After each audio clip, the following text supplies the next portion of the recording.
15강 시작하겠습니다. 우리 교재 92쪽 펴시면 되고요. 키워드 35예요. 먼저 보시면 이제 표준어 규정이 이렇게 나와 있는데 예전 시험에서는 이 부분을 무조건 다 암기했었어야 했어요. 하지만 이제는 제시문형으로 줬을 때 원리를 적용할 수 있는 부분만 출제가 될 겁니다. 그래서 뭐 주요 단수 표준어나 아니면 주요 복수 표준어 이런 것들을 일일이 암기할 필요는 없고요. 일단 보시면 우리가 이제 좀 규정 자체를 적용할 수 있는 범주만 살펴볼 거예요. 자, 1번에 주요 표준어 규정해가지고요.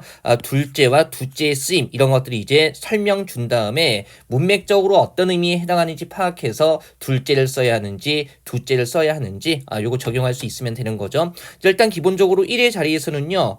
두 번째를 뜻하든 두 개째를 뜻하든 둘 다 둘째로 씁니다. 다만 이제 둘째가 10단위 이상에서 차례를 나타낼 때는 두째로 쓰이는 거죠. 그래서 그럼 10단위 이상에서는 두째와 둘째가 다 있다는 얘기인데 이를테면 12째나 22째라고 이렇게 쓰게 되면 12번째, 22번째 이렇게 되는 거고요. 그 다음에 10단위 이상에서 여전히 12째, 22째 이렇게 쓰게 되면 개수 12개째나 22개째 이런 뜻으로 쓰이게 되는 거죠.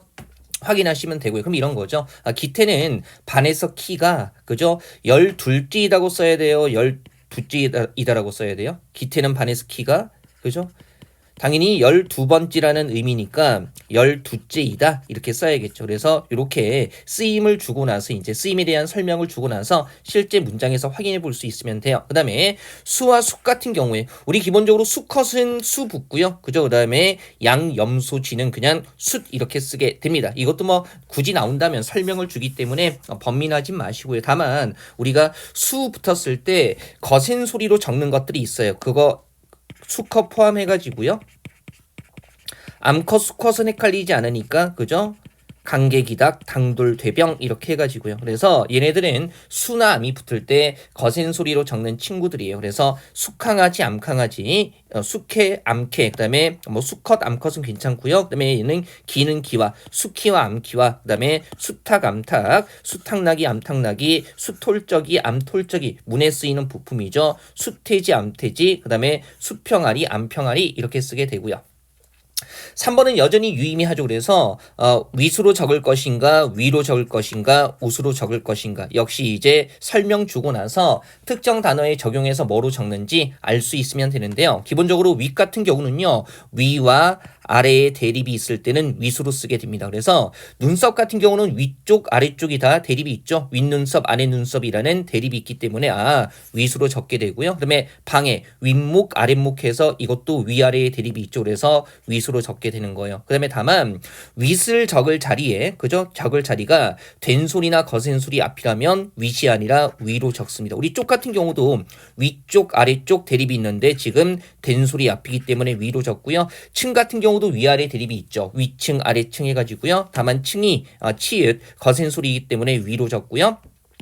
팔 같은 경우도 팔꿈치 기준으로 해가지고요. 어깨까지가 위, 그 다음에 팔꿈치부터 손목까지가 아래가 되는 겁니다. 그래서 위아래 대립이 있고요. 다만 팔 같은 경우가 거센 소리이기 때문에 위로 적게 되는 거죠. 그 다음에 우수로 적는 경우는요. 위아래의 대립이 없을 때 우리 기본적으로 어른 같은 경우는 아랫어른이라는 개념이 존재하지 않습니다. 그래서 우수로 적게 되고요. 이게 없는 말이죠. 그 다음에 얹어주는 돈인 웃돈 같은 경우는 아랫돈이라는 개념이 존재하지 않기 때문에 윗돈이 아니라 웃돈 이렇게 쓰게 되는 거죠. 다만 살짝 조심해야 되는 건 옷 같은 경우는요. 윗옷과 웃옷 두 가지가 다 있는데요. 여기서 위수로 적는다는 것은요. 아래 옷에 대립되는 개념이라는 거죠. 그래서 하의에 대립되는 개념인 상의가 되는 거고요. 웃옷이라고 적을 때는 아래 대립되는 개념이 없다는 거니까 맨 겉에 입는 겉옷, 뭐 잠바 이런 것들이 겉옷이 되겠죠. 아니면 재킷 이런 것들이요.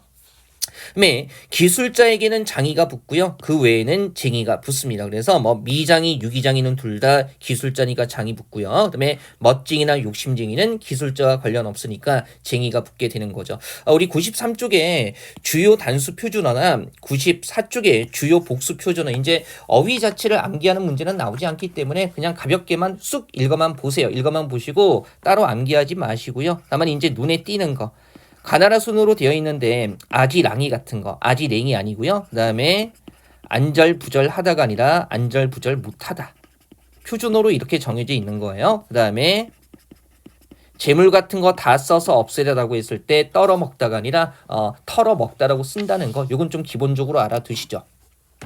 자, 그다음에 다음 페이지 94쪽에 보시면 주요 복수 표준어 이렇게 나와 있는데요. 중간에 본말과 준말이 복수 표준어가 되는 거 있죠. 가나다 순이니까 보세요. 머무르다, 머물다. 그 다음에 서두르다, 서둘다. 이거 앞에서 했던 맞춤법과 연결이 되기 때문에 한번 짚는 거예요. 그 다음에 서투르다의 준말, 서툴다도 표준어가 되는데 우리 왜 앞에서 요거 했잖아요. 그죠? 가리다 같은 경우에 끝 모음이 줄면서 남아있는 자음이 받침으로 내려가는데 이런 식의 준말은 모음 어미 결합을 허용하지 않는다고 했죠. 그래서 얘도 마찬가지예요. 머무르다가 준말이 될 때 어간의 끝 모음 의가 빠지고요. 남아있는 리을이 받침으로 내려가면서 줄게 되는데 이거 세 개가 다 그렇죠. 맞춤법상 일관성을 위해서요. 특히 요런 준말들에는 모음 어미의 결합을 허용하지 않는다. 그죠? 그래서 예를 들어서 머물렀다라고 써야 되지 머물었다 이렇게 쓰지는 않는다는 거. 요거는 맞춤법 쪽에서도 응용될 수 있는 거니까 가볍게 한번 보시고요. 확인 문제는 그냥 내용 확인 차원에서만 보시면 돼요. 그죠? 자, 옳지 않은 거라고 했을 때 요거 금방이죠. 예, 고깃간, 정육간. 정육간은 일단 기본적으로 표준어가 아니고요. 뭐 고깃간이나 아니면 푸죽간 이렇게 쓰죠. 물론 요즘에는 이 단어 자체로 잘 쓰지 않기는 합니다. 그죠? 보통 뭐 정육점 이렇게 많이 쓰죠. 자, 그다음에 2번에 이런 거 1번 같은 선택지가 여전히 나올 가치가 있는 거예요. 그래서 우리 앞에서 봤잖아요. 그죠? 10단위 이상에서 둘째를 두째로 쓸 때는 순서 나타낼 때 그래서 철수는 우리 반에서 키가 12번째이다 이런 맥락이기 때문에 12째가 아니라 12째 이렇게 써야 되죠. 뭐 가볍게 보시고요. 그 다음에 얘는 재산을 떨어가 아니라 털어먹는. 그 다음에 나는 집에 사흘 동안 머무르 했을 때 아무 문제 없고요. 그 다음에 병아리, 강객이닭, 닭룰, 대병 같은 경우는 수나 안 붙었을 때 거센 소리로 적는 애들이었어요. 그래서 수평아리 이렇게 적어야 되죠. 응용될 수 있는 범주는 1번 선택지 같은 거니까 요거 눈여겨봐 주세요. 그죠? 맨 36에 보면 새롭게 추가된 표준어 해가지고요. 복수 표준어 나와 있는데 얘도 그냥 참고 삼아만 읽어보십시오. 그죠? 따로 외울 필요는 없습니다. 의미 따라 섬세하게 달리 쓰이는 것도요. 예전에 기출문제로 거의 출제된 적이 없기 때문에 한 2번 정도 출제가 됐기 때문에 따로 외우실 필요 없고요. 그런 거 이제 활용해야 될 때는 역시 제시문에서 사전형이나 아니면 설명형으로 제시문을 줍니다. 걱정하지 마시고 그냥 한 번만 읽어보십시오. 한번 가볍게 읽어보시고요. 자, 바로 문제 보죠. 얘는 98쪽에. 자, 표준어끼리 묶인 것으로 옳지 않은 것은 이라고 했을 때 다 맞고요. 4번에 요거 덩쿨이 안 되는 겁니다. 그래서 얘는 뭐가 되는 거예요? 예. 넝쿨 혹은 덩굴. 그냥 참고 삼아 확인해 두시면 되겠습니다. 그래서 우리 왜 국민 드라마 넝쿨땅이라는 거 있잖아요. 그래서 넝쿨 혹은 덩굴 이렇게 쓰게 되고요. 그다음에 복수 표준어 아닌 거 5번입니다. 허섭 쓰레기라고 있는 말이 있기는 한데 표기할 때는 얘를 쓰가 아니라 스 이렇게 적게 되는 거죠. 그래서 발음은 허섭 쓰레기라고 되지만 표기는 스 이렇게 되는 거예요. 좋은 것이 빠지고 난 뒤에 남은 허름한 물건을 뜻하는 말입니다. 자, 그다음에 또 규정형으로 나올 수 있는 게 이제 표준 발음법이 오히려 우리 앞에서 했던 음운 변동하고 관련해 가지고요. 출제될 수가 있는 거죠. 자, 이것도 역시 표준 발음법 규정을 주고 나서 선택지의 사례에 적용하는 식으로 문제가 출제됩니다. 자, 한번 보죠. 사실은 이제 1번에 얘는 겹받침 리을 비읍의 발음인데 겹받침 리을 비읍 같은 경우는 어말, 그러니까 단어의 끝 얘기하는 거예요. 아니면 어말이나 기본 자음 앞에서 겹받침 리을 비읍은 리을로 발음하는 게 기본 원칙입니다. 자, 외울 필요는 없다고 말씀드렸어요. 제가 계속 이번 강의하면서 외우지 마세요. 이거는 이해만 하세요라는 그 범주 말씀을 자꾸 드리는 게 작년까지 공부하셨던 분들이 자꾸 외워서 이제 바뀌었다니까요. 외워야 되지 않냐고, 외우면 편하지 않냐고. 근데 어차피 외울 바에야 외울 시간에 딴 거 하는 게 낫지 않겠습니까? 그래서 이제 한번 이해해두면 제시문으로 나왔을 때 되게 편하게 접근할 수 있잖아요. 그래서 굳이 막 억지로 외우려고 하지 마세요. 외우고 있는 분들이야 편하게 접근하면 되겠지만 다만 제시문형으로 이런 언어 문제가 나왔을 때 우리가 얘기했던 일반적인 것 이외의 것들이 나올 수 있기 때문에 외우는 것이 또 능사는 아닙니다. 일단 그래도 확인은 하죠. 자, 어말이나 자음 앞에서 리을로 발음이 돼요. 그래서 기본적으로 얘 같은 경우는 넓다 이렇게 발음이 되는 건데 다만 예외가 있다는 거죠. 그래서 설명 보시면 돼요. 밥다의 밥 같은 어간은 자음 앞에서 밥으로 그 다음에 넓다는 기본적으로 이렇게 발음하지만 다음의 경우에 넙으로 발음한다 해가지고요. 그러면 얘는요. 자음 앞이니까 밥다 역시 자음 앞이니까 밟고 가시는 걸음걸음 놓인 그 꽃을 사뿐히 들여 밟고가 아니고요. 사뿐히 들여 밟고 이렇게 되는 겁니다. 그죠? 그 다음에 넓다 같은 경우에 죽하다나 둥글다 결합했을 때 넙으로 발음해서 넙죽하다 넙둥글다 이렇게 되는 거예요. 그 다음에 겹받침 리을 기역 같은 경우에 역시 기본은요. 그죠? 어말 단어의 맨 끝이나 아니면 자음 앞에서는 얘는 기역으로 발음합니다. 그래서 이런 거. 그죠? 우리 이거 발음할 때 어떻게 발음하죠? 달이 아니라 당연히 닭 이렇게 발음을 하게 되는데 다만 이런 예외 조건 잘 설명 나왔을 때 이해할 수 있어야 돼요. 어감 말음 리을 기역은 기역 앞에서 리을로 발음한다. 그럼 이런 거죠. 원래 얘는 기본형으로 어떻게 해요? 막다라고 발음하는 거예요.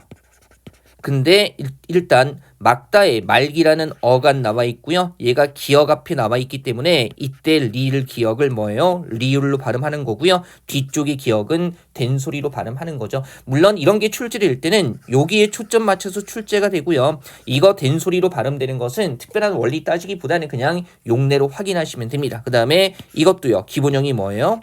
그죠? 예, 기본 발음은 묵다입니다. 묵다. 묵다인데 그죠? 묵다의 어간 물기 지금 기역 앞에 왔기 때문에 리을로 발음해서 물고 이렇게 되는 거고요. 이거 같은 경우는 흙과라고 발음하면 안 되죠. 왜요? 흙 같은 경우는 지금 어간이 아니라 뭐예요? 명사죠. 그래서 어간 말음 그러니까 어간의 맨 끝에 받침이 리을 기역일 때 한해서 기역 앞에서 리을로 발음하는 거죠. 흙 같은 경우는 어간이 아니라 명사기 때문에 얘는 리을 기역을 기역 앞에서 리을로 발음하는 것에 포함되지 않습니다. 그래서 설명 나왔을 때 이런 것들 조심해야 되는 거죠. 3번에 받침의 발음하고 관련해가지고요. 여전히 이제 표준 발음법은 학교 문법에서도 언어 문제도 자주 나옵니다. 자, 기본적으로 헛받침 이건 뭐예요? 자음 하나로 되어 있는 거죠. 쌍받침. 뭡니까? 쌍기역이나 쌍시옷 같은 거 얘기하는 거죠. 겹받침은 서로 다른 자음 두 개로 되어 있는 거 얘기하는 거예요. 그래서 이런 말들에 자 모음으로 시작하는 형식 형태소 모음으로 시작하는 형식 형태소라면 조사나 그죠? 어미나 아니면 접사 같은 거 얘기하는 거겠죠. 이런 게 왔을 때는요. 끝 의문을 그대로 연음을 합니다. 그죠? 끝 의문을 그대로 연음을 하고요. 다만 겹받침의 끝 의문이 시옷일 때는 쌍시옷으로 그 시옷을 발음하고요. 그 다음에 히읗 계열의 받침 뒤에 모음으로 시작하는 얘네들이 왔을 때는요. 히읗을 발음하지 않아요. 그래서 요거 보세요. 지금 헛받침 티읗 뒤에 을 해가지고요. 모음으로 시작하는 조사 왔기 때문에 끝 의문을 그대로 다음 음절의 첫 소리로 옮겨서 이걸 연음한다고 하죠. 밭을이 아니라 밭을 이렇게 발음해야 되고요.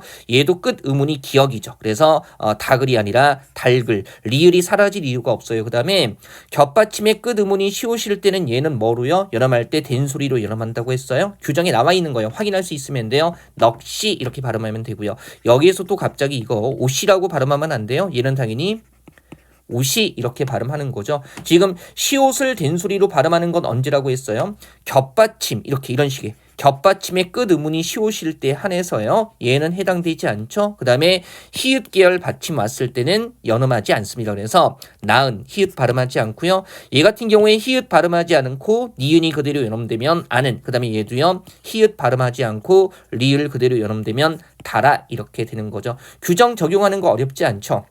그죠? 아버지께서는 통닭을 사오셨어가 아니고요. 통닭을 사오셨어 이렇게 써야 되는 거죠. 그 다음에 마찬가지 헛받침, 쌍받침, 겹받침이 요거 조심해야 돼요. 제한이 있네요. 아, 어, 오, 우, 위 그죠? 이렇게 시작하는 실질 형태소와 결합했을 때 실질 형태소 그러면 모든 자립 형태소와 용언의 어간까지 포함하는 거죠. 그러면 대표음으로 발음한 다음에 우리 왜 받침에서 발음될 수 있는 대표음은 우리가 외웠던 가느다란 뭐예요? 물방울이죠. 이렇게 발음한 다음에 그 다음에 연음을 한다는 겁니다. 이를테면 얘는 자 맛 그죠?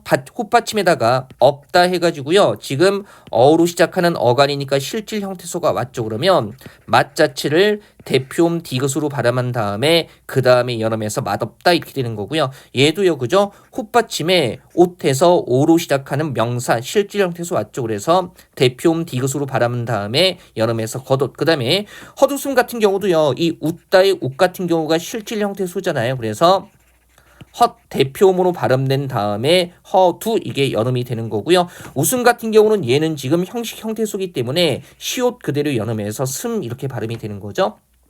이게 두 단어가 이어질 때도 마찬가지예요. 앞이라는 게 역시 아로 시작하는 실질 형태소이기 때문에 얘는 대표음 기역으로 발음한 다음에 이거 연음해서 최종적으로 다갑해 이렇게 되는 거고요.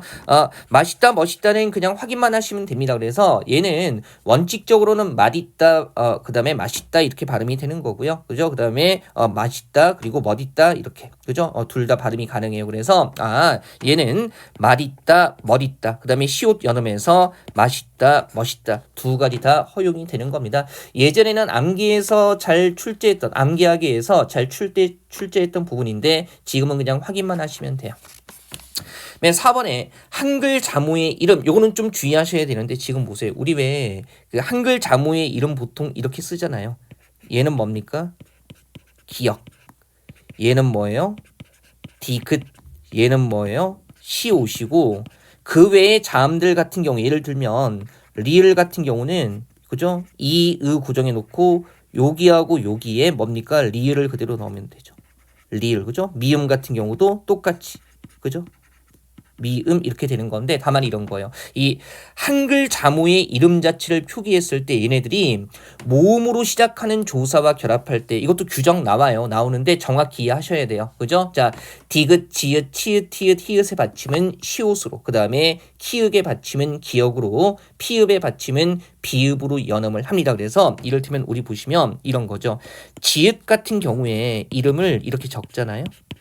그죠? 이렇게 적는데 여기에 이나 아니면 을 같은 게 왔을 때 우리 왜 기본적으로 앞에서 받침이 있는 말에 모음으로 시작하는 형식 형태에서 오게 되면 그죠? 받침을 그대로 연음하는데 그러면 지읒이나 지읒질이 돼야 되는데 얘네들은요 관습적으로 그냥 시옷으로 연음하는 걸 허용을 한다는 거예요. 그래서 지읒이 지읒을 이렇게 된다는 거죠. 그래서 어떻게 암기하면 되냐면 물론 암기 안 해도 돼요. 자, 돌잔치에는 특히 커플들이 많이 온다 이렇게 해가지고요. 그래서 요 5개의 자음 아래에 쓰이는 받침들 자체는 모음으로 시작하는 조사 왔을 때 시옷으로 연음하고요. 그 다음에 키읔 같은 경우는 기역으로 피읍 같은 경우는 비읍으로 연음을 하는 겁니다. 이거는 관습을 그냥 허용을 하는 거예요. 그래서 디귿이 지읒을 치읒에 티읒이 히읗을 그 다음에 키읔키가 아니라 키읔이 피읍을 이렇게 되는 거죠. 자, 여기서 제가 다시 한번 강조하는 부분은요. 자음 자체의 이름에 쓰이는 받침에 한해서 적용이 되는 거지 모든 자음 받침에 적용되는 게 아니라는 거예요. 자, 예를 들어서 한번 이해해 볼게요. 이를테면 우리 여기 그죠? 부엌이라는 단어에 에서가 결합하면 당연히 어떻게 발음해야 돼요? 그죠? 받침 있는 말에 모음으로 시작하는 형식 형태 속에 되면 끝 의문을 그대로 연음한다고 했으니까 부엌에서 이렇게 발음하는 게 맞아요. 그죠? 아빠는 부엌에서 수육을 삶고 계신다. 이런 식으로 쓰게 되는 건데 보세요. 이제 이 규정에 대한 설명이 나오면 선생님 키읔 같은 경우에 기역으로 연음하는 거 아닙니까? 이거 조심해야 된다고 했죠. 무조건 모든 받침 키읔을 기역으로 연음하는 게 아니라 이런 거죠. 키읔이라는 자음 자체의 이름에 쓰이는 받침 키읔 여기에 한해서 연음할 때 기역으로 연음을 한다는 거예요. 그래서 지금 다시 한번 말씀드리지만 4번에서 얘기하고 있는 바는요. 자음 자체의 받침에 쓰이는 그죠? 자음 자체 이름에 쓰이는 받침에 한해서 예외적으로 적용되는 규정이라는 거 요것만 살짝 주의하시면 되겠습니다. 그죠? 요것만 살짝 주의하시고요. 설명 나와도 제대로 이해하지 않으면 적용할 때 혼란이 생기는 부분입니다. 자, 15강은 요 정도로 해서 마무리하고요. 그 다음에 우리 6차시 수업 때 이제 16, 17, 18 해가지고요. 조금 더 가보도록 하겠습니다.